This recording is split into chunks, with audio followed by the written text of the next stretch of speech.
All right. Hello, everyone. Welcome to Meticulous Talks of September 25th. Is it? Correct. Yes, September 25th. Yeah, and today we're reviewing some of the invitational decks. Unfortunately, I don't think we can go through all of them since it's a lot of decks, but we'll pick some. Yeah, we have 8 participants and 4 decks from each, total of 32. It was a late night for both of us last night. I think we're willing to go through all of those. Yeah.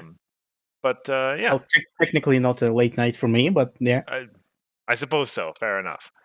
Um, but yeah, we'll take one from each player, I think, and just kind of as we go. As we know, there is a mixture of core and core and adventure for this event. Adventure being not a completely new format. At least one person has been building decks in it for a long time now. Um, but this is the first time any big group of players has seriously put a bunch of decks together for it. So Mm-hmm. some interesting stuff to see in there.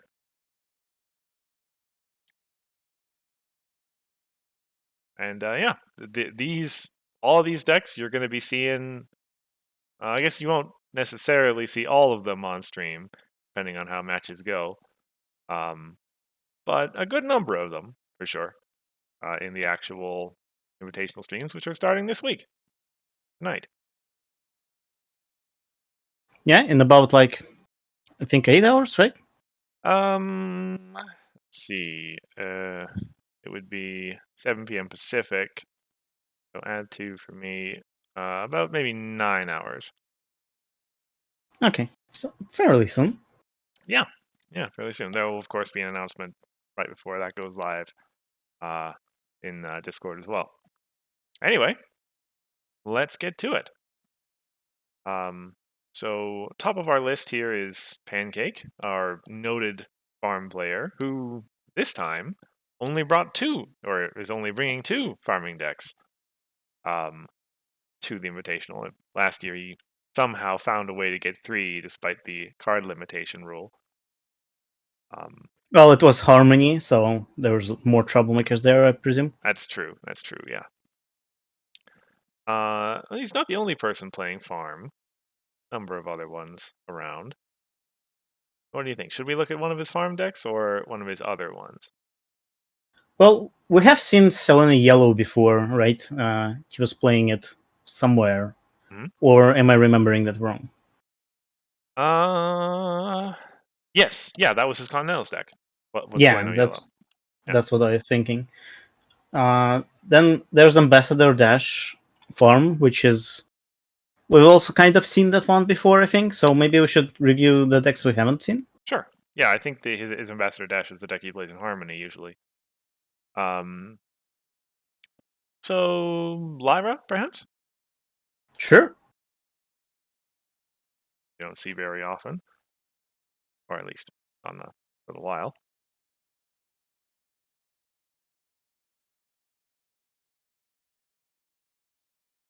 Alrighty, Lyra Orange.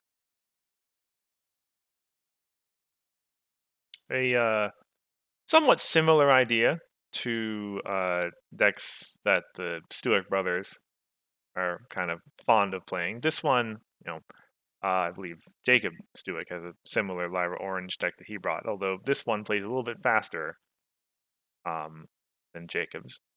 Does it? Yeah, Jacob's deck, if I can go find it here. Is it because of smart cooking? Because I think it looks fairly similar otherwise. It's similar. Jacob's deck includes Breakdown, it includes Desert Road. Uh, What are the other big differences? Yeah, it doesn't have Smart Cookie. And I think its problem deck is a little bit. Yeah, it also has Winter Startup and Caught Off Guard and Falling Rock Zone. So yeah, slower problem deck as well.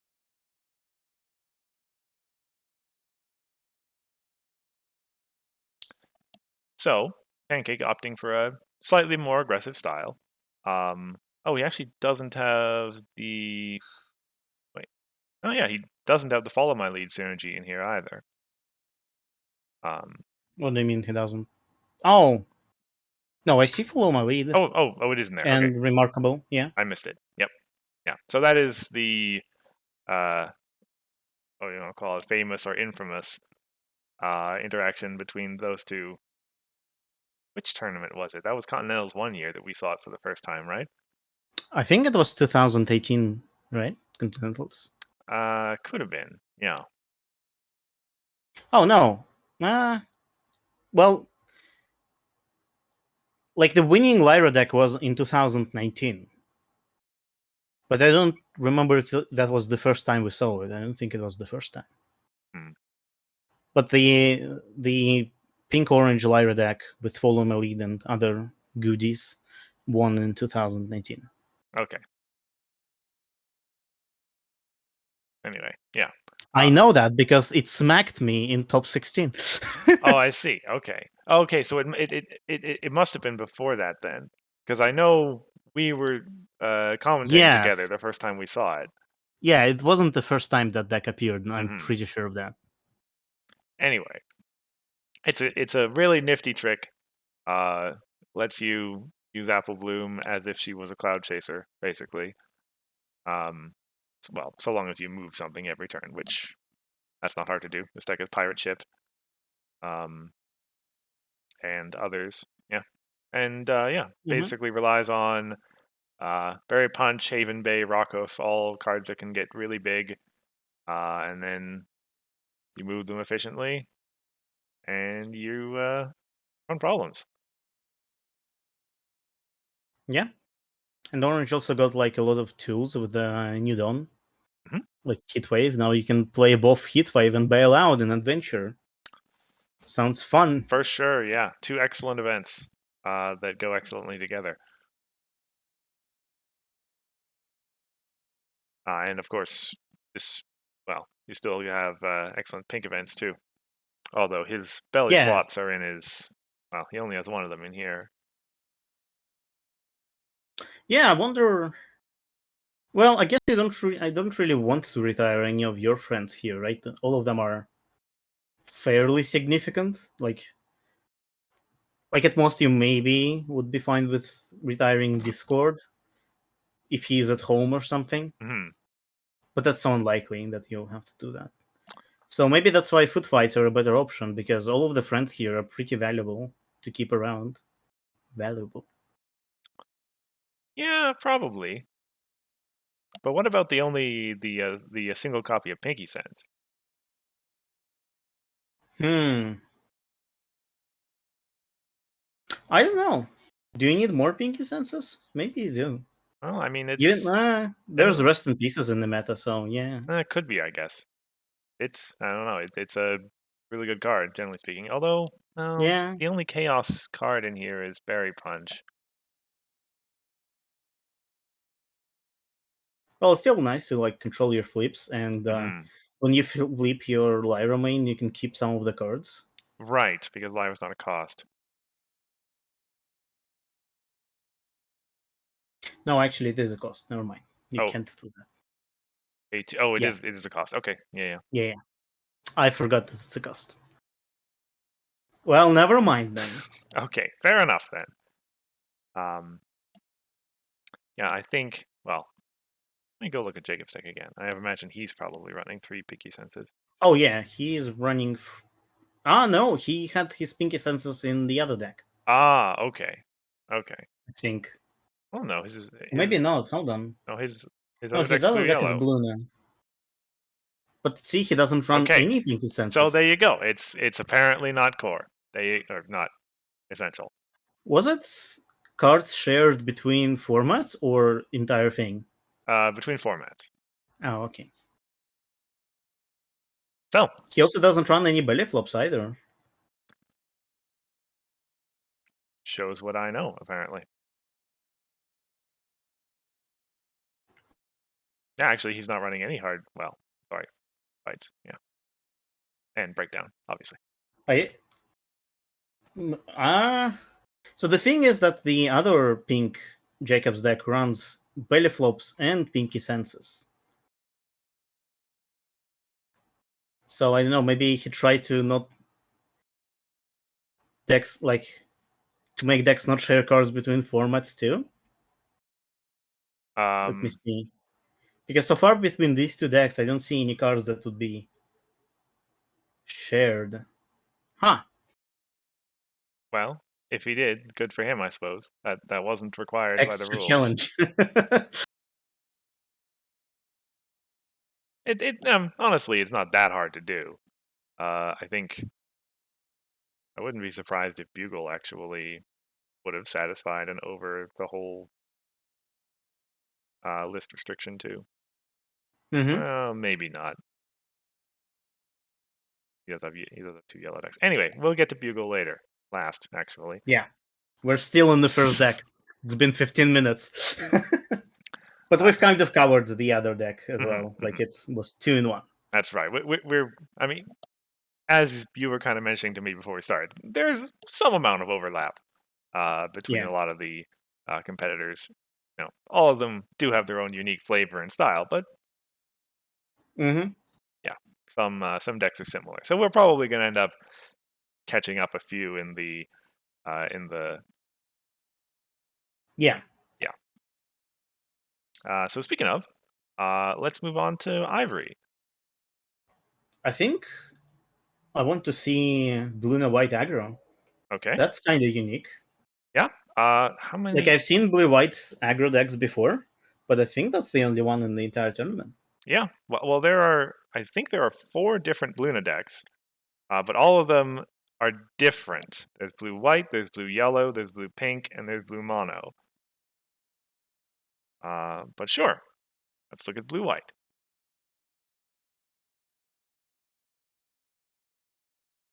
I assume AK Yearlings.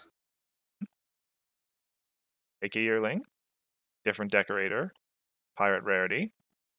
Ooh. I forgot about Pirate Rarity. Yep. Blue white. Oh, and different decorator says play this card from your discard pile. That's why it's so good. Because you move Bluna when you Right. do. Correct. Yes. Luna requires a play, not an answers play. Yep. Lots Dance of Fever. Wow. I love that card. True. He only has his only songs are the vote. That's a good white entry. Like I think. Wait, all of his white cards that are not multicolor are entry cards, Correct. including Aloe.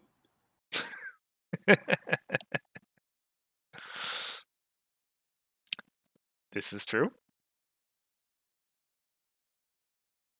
Yeah. So. Yeah, I guess he just wanted a lot of white entry cards because Dance Fever. I mean, come on. We have Captain Voss here and not a single troublemaker. So Dance Fever with one song is already better than that. It's true. Yeah. Well, I mean, Although I Discord does guess have Discord experienced. Yeah. experience can be significant. But yeah, I think that's the intention here, that any of these cards will let you play all the other white cards, like the multicolor ones, which are the actually important here. Hmm. Oh, and Bugle points out that it also lets you play Cracking the Case, which is really, really good. Yeah. Cracking the case and cybernetic limb actuator, which is can be excellent on a variety of friends. It is hasty. Hasty is like the name of the game with Luna, basically. So Yeah. Every single white entry also lets you confront turn 1, as GP points out, which is also correct. Because, no, hold on. You can't confront turn 1 with Luna, right? You need to no, if move her your first. if your starting problem is tarnished reputation, you can. Ah. Yeah. Ooh, that's so good with Luna. I didn't think of that. It's like that's something that it depends a lot on your Luna deck. Like if you're playing blue pink, I think that Yeah. Trained Visions is still best because Angel Wings is such an amazing start. But Oh, you need to. Yeah, I do. But yeah, this deck still runs training traditions though. When do you choose it then? Why would you ever choose training traditions over tarnished reputation? Like one white reg doesn't give you much. Gives you just rarity. Oh, I guess it also gives you wing. Limb actuator, yes. No, I guess GP says that you don't choose it, so I guess you just hope that it Right. comes Yeah. out when you need it. I mean, that kind of makes sense because if it comes out later, then it's activating all of your blue-white multicolor cards. Mm-hmm. Of which, well, yeah, AK Yearling and Rarity are both pretty good. As is the vote, actually. Remind me Only two again. trashed, poor blue, without good resource removal. I feel like that I always forget this, but if you play like an AK Yearling or a Generous Pony, Mm-hmm. you can order the triggers such that Luna moves and then gets her power booster, Yes. right? Yeah, okay. So you get two triggers. You get Luna's triggers and Yearling trigger, and you just process Luna first and then Yearling. Right. Same with Aloe. So that makes a white having a lot of cards to do that also makes it a good Mm-hmm. match for me Yeah, Blue usually. and White is a good deck. Like it was good. Like before Belly Flops and Hot Wings, I think Blue and White was a fairly strong deck. But once we got a lot of pink, like once we got Angel Wings, once we got like Belly Flops and stuff, White got kind of pushed out Mhm. because pink was just so much better. Yeah.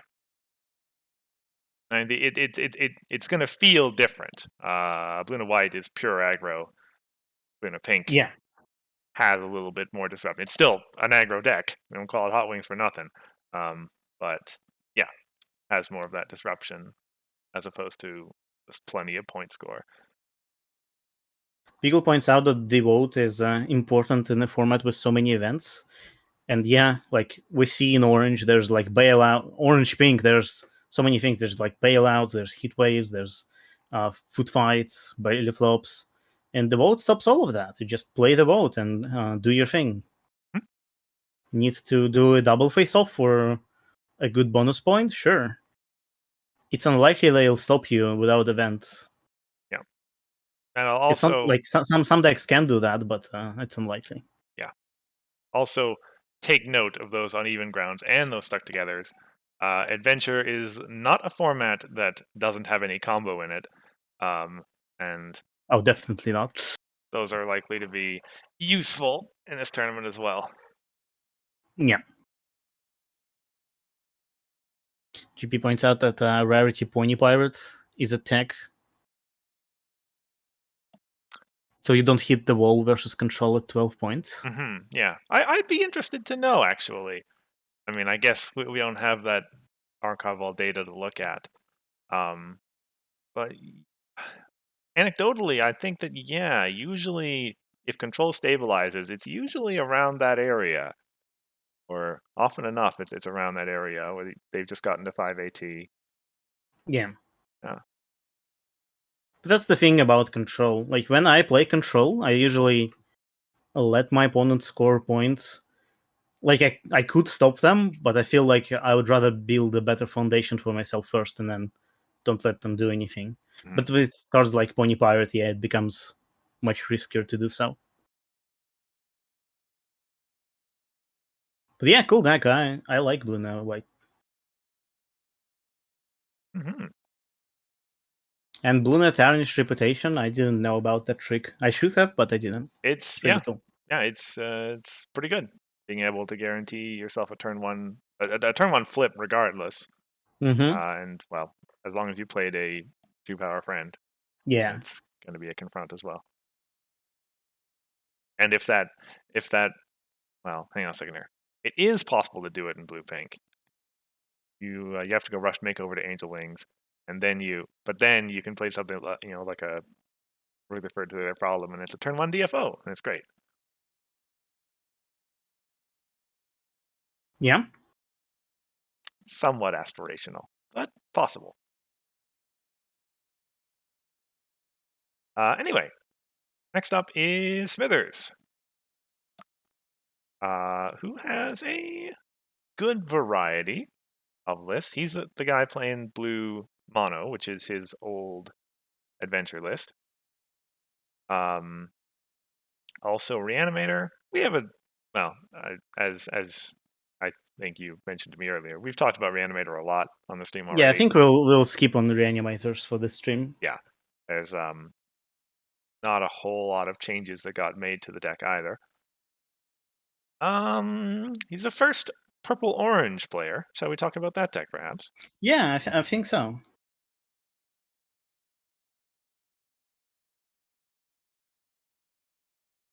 Purple Purple-orange. orange is something that I would probably play if I participated. Oh, this deck has Trixie in it. We definitely should review this deck. Oh yeah, Trixie Troublemaker. That's Yeah, right. it's one of the few decks that has Trixie in it.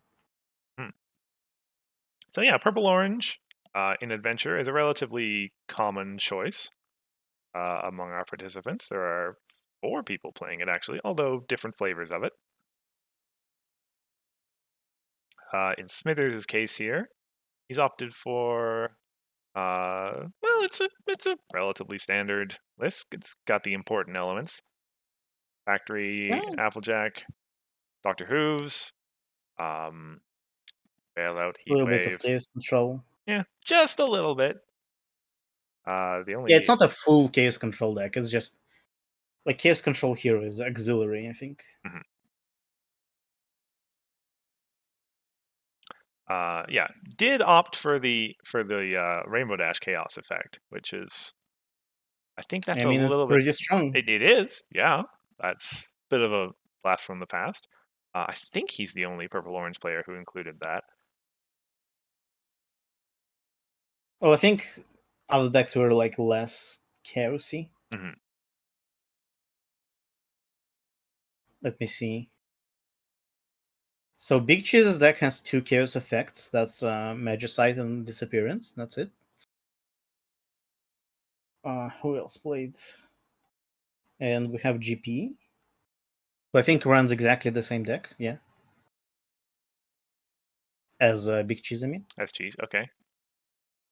And I think that's it. I think that's all purple orange that we have. Well, no. There's Josh with Tempest Orange. Oh yeah, I missed it. This one has Magicite and Fernando. Right. I know Grandfather's not exactly the same. If I recall correctly, there's like it's the same cards, but it's slightly different multiplicities between Grandpa's and Cheeses. One of them has Rush Makeover and the other one doesn't. I see. Oh, it's Okay. 51 versus 50 cards. Oh my god. I think it's cheese. Like I don't remember which one is which. I just clicked on the links, but I see one is 50 cards and the other one is 51, and I 51 has to be cheese, right? I believe that Cheese is the 51 player. Yeah. GP would never include one extra card. Never. Yeah. So, Smithers' deck here also has a slightly interesting Troublemaker suite, uh, including the Trixie uh, and the Singleton Pink Parasprite. And I think other decks have Aramaspi as well. Wait, Parasprite? Is I, that secret farm tech? um, could be. It's probably what it's most effective against. That is such an interesting inclusion. Like, instead of, like Squizard or something. Mm-hmm. It's a little bit risky. 2 points, with 4 power, but Yeah, but I think the idea is that you have Groggers. Like, yeah, and when you feel like yeah, Parasprite is about to go away, you use Grogger. exactly. But like, why Parasprite specifically? I think there's more to it than just it can move the remain away or something. Hmm. Hmm. I don't know, but it's very interesting. For sure, yeah. But yeah, I think the risk of it being 2 points kind of goes away as long as you have Grogor in the banish pile and 180 to do the thing. which isn't hard to do. Yeah. Like the only problem might be when you don't expect them to win, but they do somehow. Like maybe like some trick you didn't expect, then there's a risk there. Compared to like like if they defeat a Remaspi, sure, whatever. But Right. this one you kind of want to be sure they can't win. Yep. Could be one of those. Well, yeah. Farm wins the other troublemaker and then swings over with Rainbow Dash and First Fate Mullet or something like that. Mm-hmm. This deck doesn't run both bailouts and heat waves. It's just bailouts. Interesting. No, Oh no, there. there it is. I missed it. Yeah, there it Yeah, is. yeah. You're used to seeing them right beside each other, but there's Yeah, that barrel through in between them. sneaky. That is And exactly what happened. should be mentioned as well. Sudden Closure, the new Dawn card is the one. It gives these colors proper hard removal, which is something that they would have lacked beforehand. Mm-hmm. That's pretty useful. Yeah. Interesting that he chooses that over Napcakes. I mean, Napcakes are pretty restrictive, but I would expect at least some Napcakes in the purple deck. I don't know how many of our purple orange decks ran Napcakes. None of them. Yeah. Oh no, never mind. No, Tempest Orange runs 3 copies. Oh, okay. So it was only Josh went with it. Mm-hmm. And he doesn't run any sudden closures, so.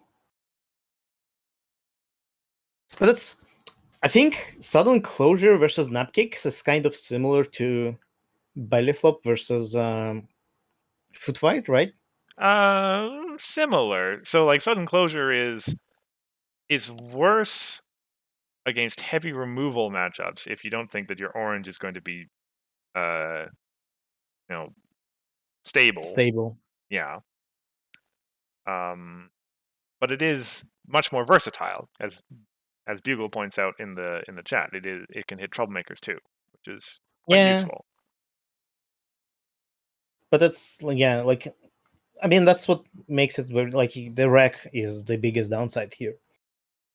One extra AT is not that bad, but still, I think the difference between 180 and 280 is fairly big. But yeah, the rack is another thing. But yeah, cool. Oh, that's right. I forgot about that again. Thank you, Bugle. I forgot that Josh's deck is this is the combo deck, not the control deck. I mean, it looks like a control deck, but yeah. Tempest Orange? Yeah, that explains why. I mean, honestly, It's a combo deck. let me just bring it up here on screen. You lied to me. It says Tempest Orange Control. I always confuse this deck for control. You should make so that players categorize the decks themselves. Like if they think it's a well, so the problem with players categorizing the decks themselves, if you try to hide some combo, like mhm, if you found something interesting and you think you can like disguise it as some other deck, you're not going to say, "Oh, it's a combo deck." exactly, yeah. You want it to be a surprise. Yeah. So if you're thinking this deck is control, then you're super confused as to why the Grogar helping himself troublemaker is in here. But if you remember that the purpose of this deck is to just generate a big pile of AT and then Mistmain to win, then it makes sense. So it's that category of decks is just like brute force winning by Mistmain. Right. It's not some kind of engine. You just generate as much AT as you can. Yeah, we've seen that before. Mm-hmm. Yeah. And I believe he's got every exhaust to gain AT card in the game in here. Well, I guess not IT or Castle of Friendship. Sunburst. Okay. As many as he can get in these colors. I mean, Castle is not that good. Yeah. And high T is. I like high T, but people don't seem to like it. So yeah. I would run high T.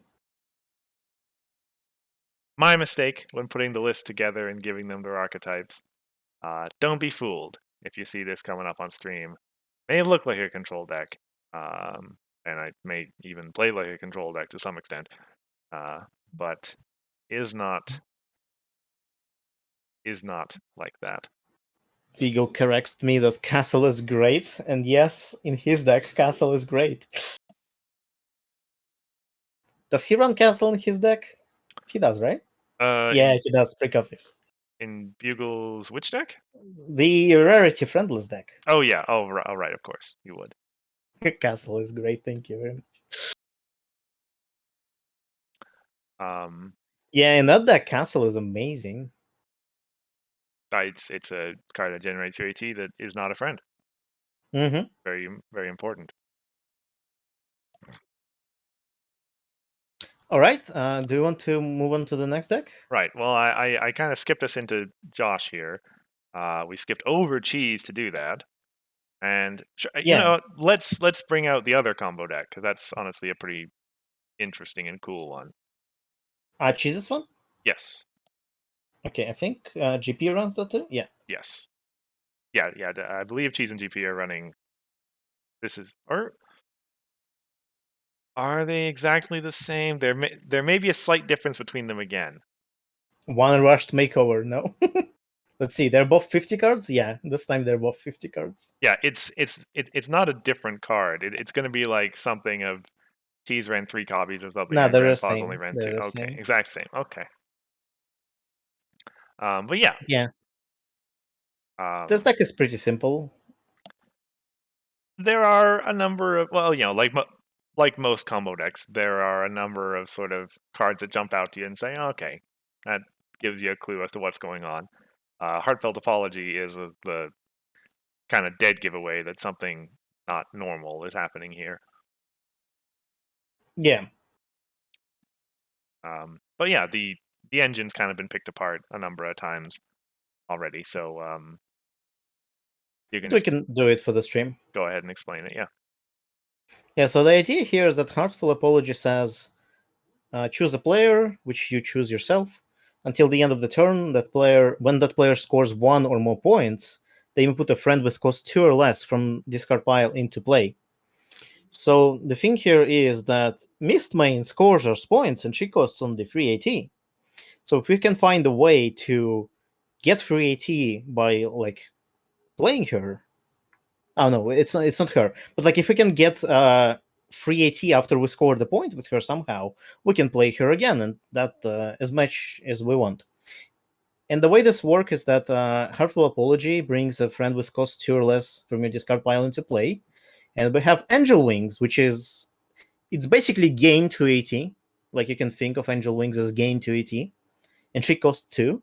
So when we play Mist Main with Heartful Apology, we bring Angel Wings back, we get 2 AT, and one extra discount we get from Cadence, which is she says you may pay 1 less to play friends to a minimum of 1, which gives us to the 380, and we can play Mist Main again. It's a pretty simple engine. Yep. You do need to retire the Angel Wings in between cycles. You can do that with Shoeshine or with Soren. And the Mist Mains cycle themselves do uniqueness. That's how it works. And yeah, that's it. And before that, you've got a number of sort of the standard tools, Party of One, and rest in pieces to some greater or lesser extent, to keep your opponent in check, and a number of ways to draw more cards, find the pieces you need with PFF. Chrysalis can be Cadence if she's in the discard pile. Actually, well, that's what she'll normally be. She could, in theory, could stand in for one of your retire outlets as well. Yeah. Redeeming Qualities also is useful for either bringing Cadence back or one of your things. Retire outlets. Yep. The AT required to go off is not that much. But it So it's free AT for Cadence. because you're definitely not playing Cadence. You're Mhm. bringing her back, so it's 3 ET for Cadence. Ah, that might be it actually, right? You play Angel Wings. I guess it's 5 ET, right? Because you play Angel Wings. Or you also need to play Retire Outlet, which is 1 AT. So 6 AT. I think that's it because everything else is free at that point, right? You play Miss Main for free. You bring her back. Oh, and Heartful Apology for 3 AT. So 9 AT. Oh, that's actually a lot of AT.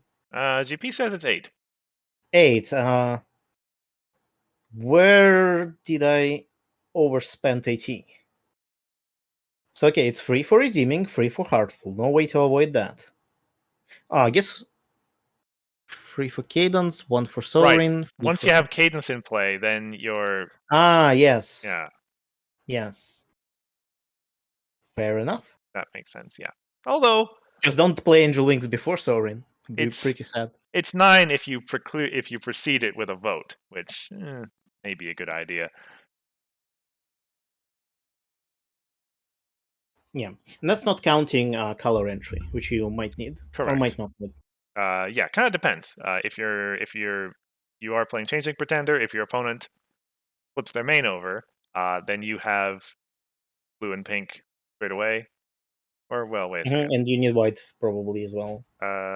Which colors do you pick actually? You need 3 colors regardless, so you will have to play some kind of color entry. I guess I think you pink pink. I think you pick pink and white because you Right, get your events. because redeeming qualities is necessarily required. Yes. And then you with pink and white you can play soprano, you can play party of one, you can do your things before you go off. So I think that's the Correct. colors you pick. Yeah, yeah. Does mean that if you do that, you would need to get into 2 colors to play Shoe Shine. Yeah, but I think well, I think you try to get Sorin, Right. but if you can't get Sorin, yeah, you get Shushan. Anyway, Hmm. yeah. DP is saying that pink and white are the right colors. Oh, good. And we have also, for what it's worth, once upon a time in an adventure, there was the very standard combo problem deck. Slightly new now. Prospecting Interruption makes sense. So is Apollo makes Mystery. sense. Yeah. Yeah. Well, Breakfast is a good choice as well.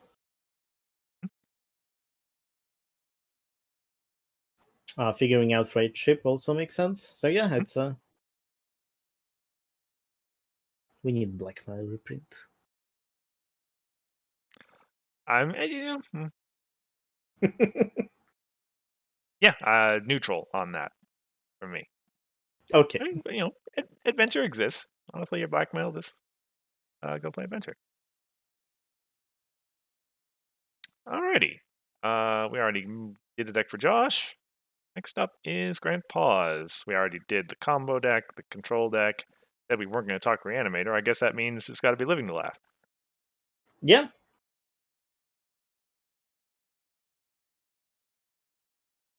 It'd be nice to take a look at the change Living to Love, Sure. because last time we saw it with Legacy Leeches, and this time Right. what is Legacy Leech? There's no such card. Correct. Yeah. Well, there are 2 different Living to Laughs that are kind of competing against each other in the tournament. The Stuick brothers have a Living to Laugh deck built around Pinky. Pinky and Griffins, Yeah. whereas Grandpa's and Ivory, they're the 2 that are running it. Theirs is built around Skystar. Well, also some Griffin synergy. Also Griffins, yeah. Yeah. But so I think Stug Brothers it's mono pink, but this one isn't. This one is pink blue. Yes. I'm surprised the Brothers still don't run drilling it in. I feel like you always include that card. It doesn't really matter. Do you run blue or not? Just because it's -1 cards. Yeah, it just reduces your deck size. Right. GP says that it's a Griffin Pink versus Gabby Living to Laugh. Yeah, I would agree with that. Yep. I think we should shortly speak how these decks are different because Sure. Yeah. they work a little bit differently. So yeah, as you kind of mentioned, the Gabby is kind of the main big draw outlet in this deck. I'm pretty sure. Not in this deck. Oh Oh, hold on. yeah, the new look on Yeah. life card. Okay, I was thinking of different Gabby because different like That's the right. brothers deck uses other Gabby. Yeah, that uses the other Gabby. That's right.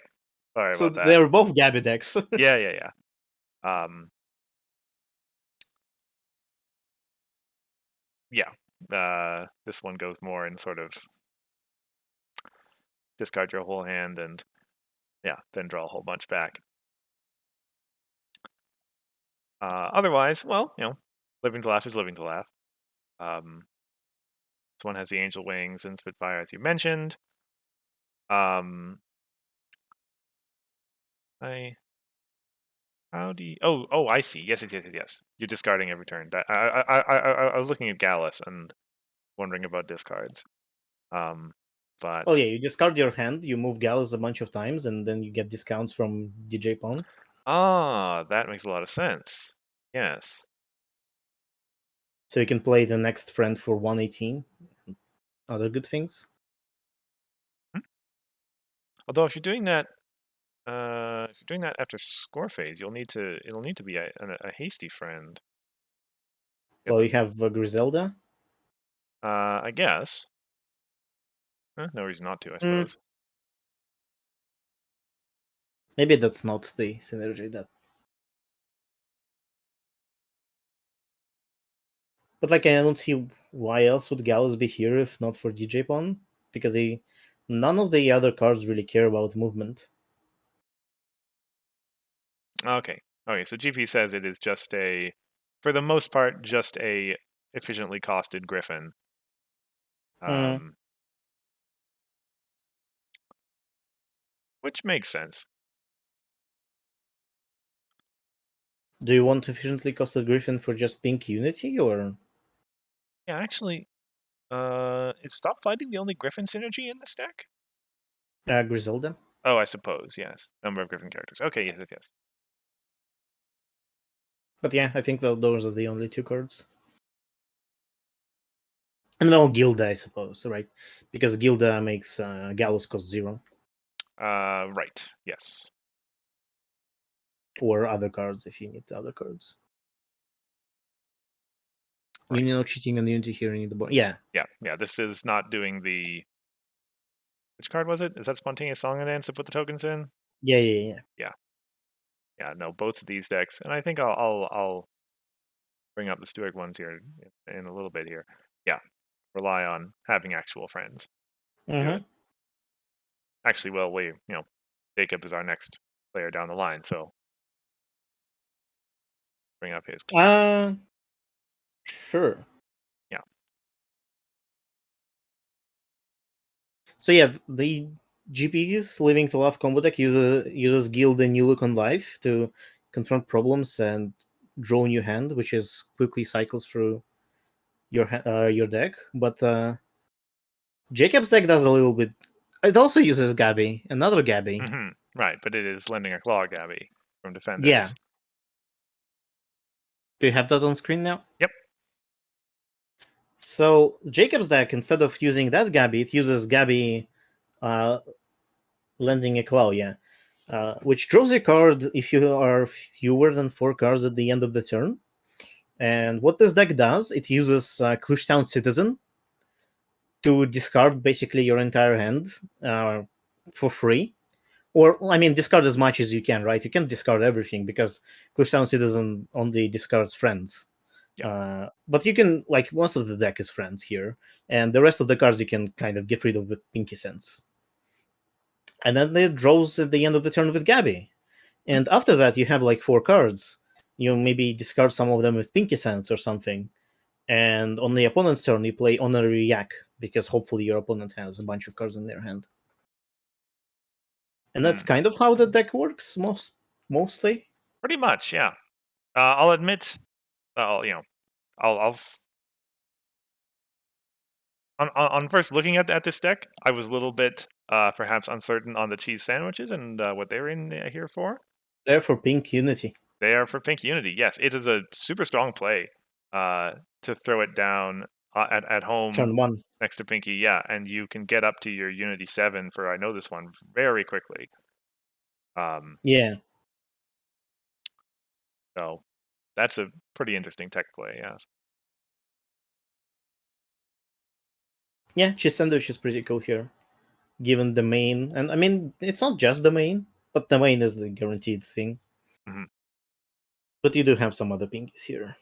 Yeah. And then by comboing the fact that many of your friends are Griffins with Gilda, with Party Science, it's often the case that you're going to be spending not a whole lot of AT on getting your friends into play and getting your Unity up. So you can, well, Mm-hmm. save your AT for your events, for paying the draw, for playing Clues Down, etc. Can be pretty darn efficient at doing the living to left thing. Yep. 180 for 4 power, turn 1 is pretty sweet. Yeah. 180 because of the starting problem. Hmm?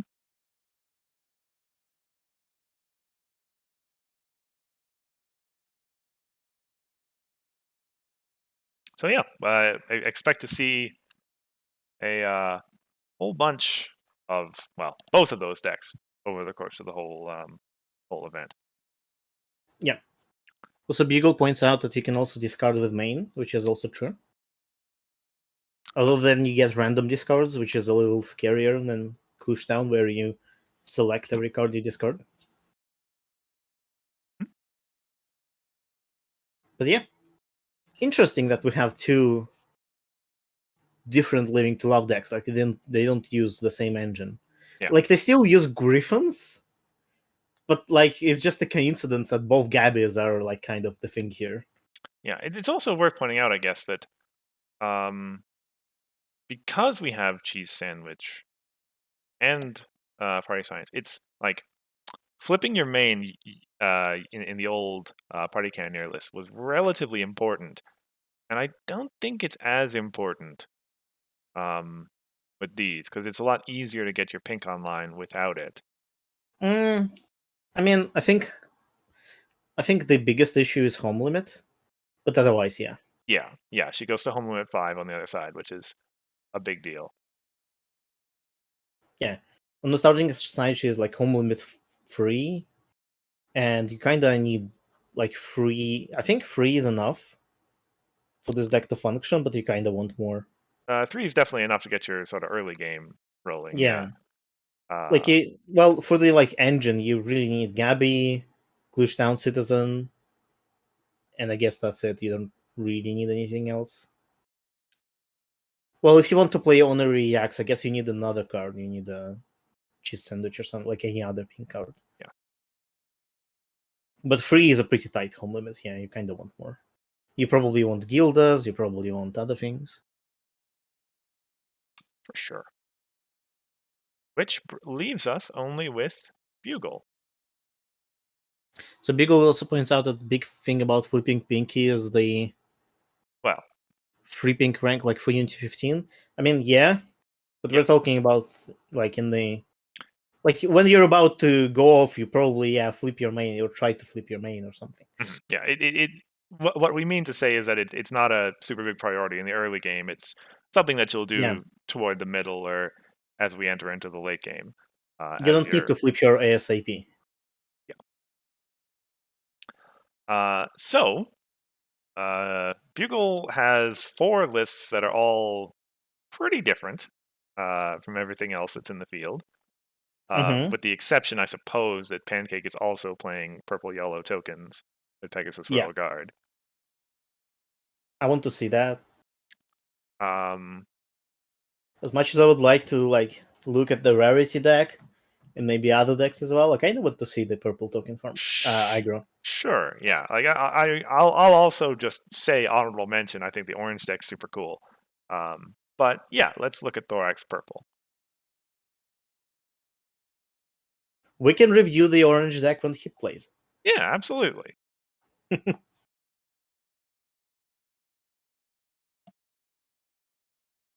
So we did see a Thorax Purple deck at Continentals played by Kevin, if I recall correctly,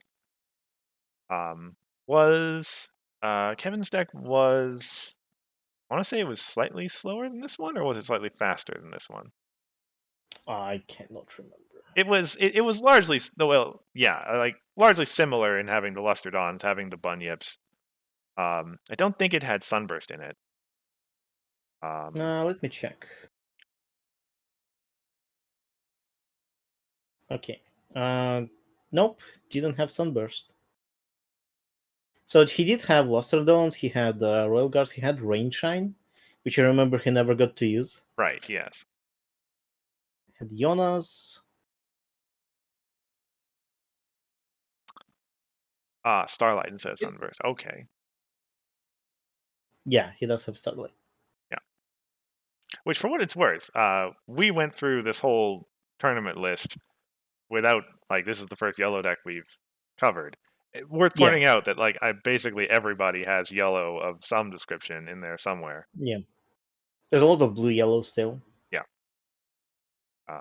Like, I certainly remember looking at the list, seeing a lot of Yona around, which, I mean, everyone knows Reanimator is going to be a thing, so not exactly surprising. Yeah. Yeah, but the reason we didn't cover so many yellow decks because we kind of wanted to see different decks out there. Hmm. That's why we also skipped Reanimator. We already seen that. Yeah. I don't think I've ever actually seen Pegasus Royal Guard work on stream, which is not to say I've seen it fail. I haven't seen people play it, even though I know that it's a good card. It's a great card. I can't remember. Like I can't remember whether it was in one of my games I played or was it on stream. Hmm. Because I do remember seeing Royal Guards going off. It might have been one of the games that I played.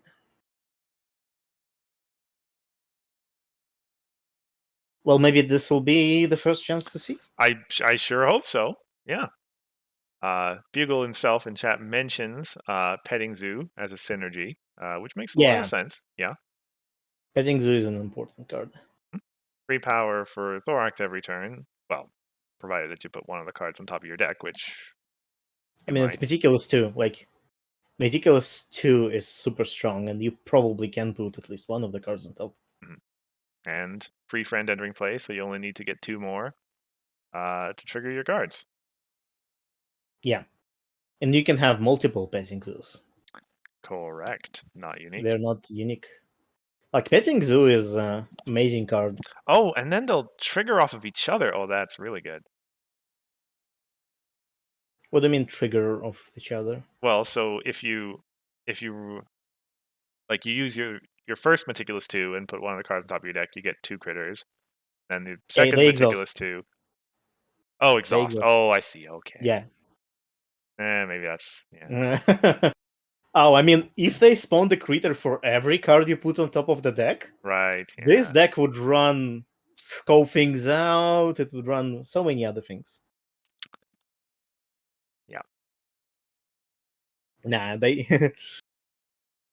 You can't have that. You can't have that in the same set where we printed Selena Blue. Good point. Good point. Yeah. But yeah, you can have 2 of them in play if you want, and then you get 2 Uh-huh. free. You get 2 free critters or 3 free critters. 3 free critters is kind of amazing land for you. Yeah. Otherwise, Thorax on his own is still great and always has been.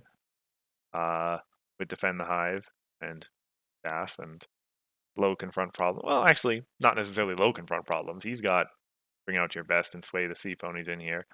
Yeah, but that's not a problem with Thorax. Absolutely not.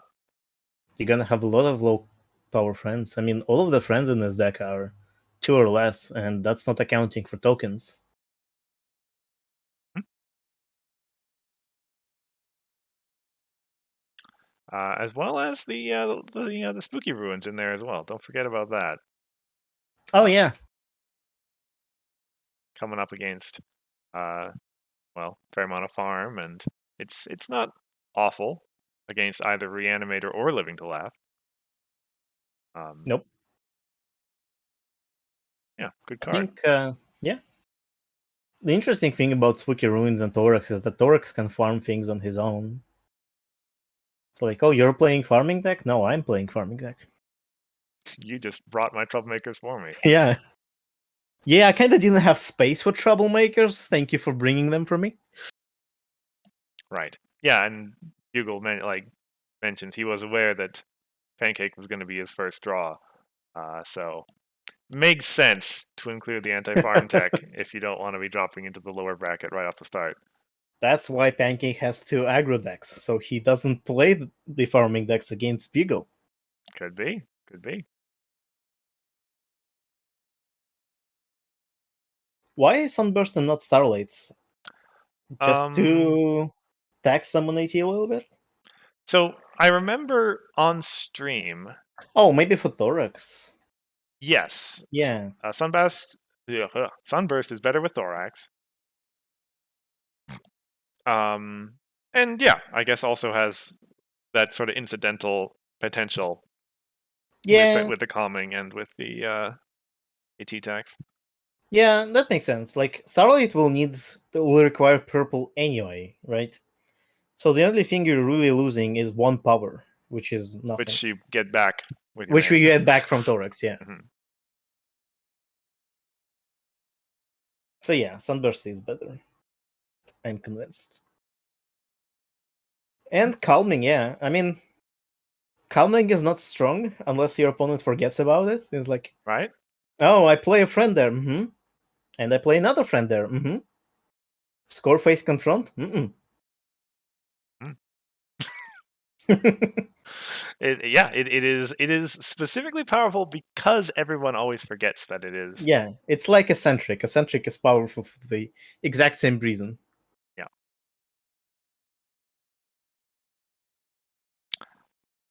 Anyway, that was one deck for every person. Yeah. As sort of, I think over the course of the next couple of streams, we might devote a little bit of time to talking about maybe players we've seen. Because this is a double elimination event this year, we're not going to have people dropping out so quickly Yeah. as we did last year. But as the tournament progresses, we'll be able to spend some time on people's decks, perhaps a little bit more in depth. Speaking of, just tonight we have our first quarterfinal match getting broadcast. It will be Big Cheese taking on Jacob Stuick with our special guest commentator is going to be Ivory Starlight from Commentaries Magic. Ooh. Yeah, that is going to be starting at 7 p.m. Pacific time. There'll be there was already an announcement in Discord. I'll put another one up shortly before it starts. So, if everybody is here, I guess it's going to be free tonight. I welcome you to come on down and give us a look. And of course, the recording of that game will be up on YouTube on Monday as well, same time as this stream. And that's going to be going on every Saturday from here on out. Well, until it's over. Yeah, I mean, it's be a while until it's over, though. Like 3 months, I think. Pretty much, yeah. The A lot finals of is matches. going to be like the end of November, probably. And the lower bracket matches will be up on YouTube, uh, without going to Twitch. So yes, the upshot is lots of pony cards. A lot. That's kind of the point. Yeah. Yeah, I really enjoy this invitationals you do. Like, even though there's no stakes, Mhm. but everybody tries to be super competitive anyway, at least from what I see. No, it's bragging rights, what it is. Yeah. Yeah, and And it's like strongest players of the community as well. So it's kind of derived from there as well. It's really interesting to see what people run and build when people run the same decks than they don't. absolutely. I mean, yeah, there's some interesting mirror matches that could come up. Yeah. in this tournament draw. Which What if, like, how do you choose? Like, you and your opponent are running, let's say, exactly the same decks, like both of them in the format. uh-huh. How do you choose? Do you choose the same deck? Do you choose different decks? And how do you decide? Well, Like, you don't really know. yeah, the choice is blind. You don't know what your opponent's going to pick before you pick yours. And I think, I mean, yeah, it comes down a lot to maybe whichever one you're more comfortable playing, or whichever one you think has a slightly more sort of stable win rate versus being some of a swingy deck. Say, for example, there's a lot of possible things that could take into account. I just run the tournament. I don't think about how people play in it.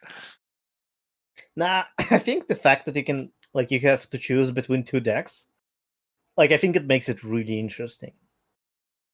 That it's this kind of, it's not like meta game, but it's kind of like a, well, I guess it is a meta game. Like, you think about what deck to pick based on the, like, estimation what your opponent might pick, or based on the estimation, like, what if you go to the third match, what, like, kind of deck you would, because when you go into the third match you don't have a choice, you have to play the deck you didn't pick, and you have to take that into account as well.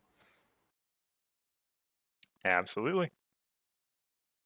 So yeah, I think the deck picking thing is extremely interesting, one of the most interesting part of the tournament. And it was kind of like, I think last year, right, it was kind of decide, like, this deck picking thing wasn't like a feature of the tournament originally. We kind of just arrived to it by thinking about, oh, but what if, like, some deck is like always wins against another deck or something. Kind of, yeah. The format was a bit of a collaborative effort between myself and a number of people, and we eventually arrived at that. Mm-hmm. Yeah, and I think it's very interesting. Yeah, I certainly hope it. I mean, we got some great content out of it last time. I hope to do the same this year. Um, Otherwise, I think that brings us to the end of our stream today. Yeah. Let me go find the YouTube link. We thank you all, everybody, for being able to come out here and give us some time in your morning or afternoon or evening or whatever, wherever you are in the world. If you'd like to watch any of our past content or any of the archived perhaps games from last year's Invitational or the games from this year's when they make their way up, you can find us on YouTube right over there. Yep. Otherwise, well, we'll have a streamed match tonight and another one next week and another regular stream 2 weeks from now, which will probably be more Fond Memories cards, I want to say. Yeah. Actually, we need to move on a few of those. The set's coming out soonish, I think, or could be. I mean, you never get all of the cards spoiled in the regular spoiler You know, season. that's a good point. That's a good point. Gotta save some for the Slogfest. Yeah. But yeah. Otherwise, thank you all once again for coming out. I've been Cursor Chords, And I've been Hifrock. and we'll see you soon. Bye.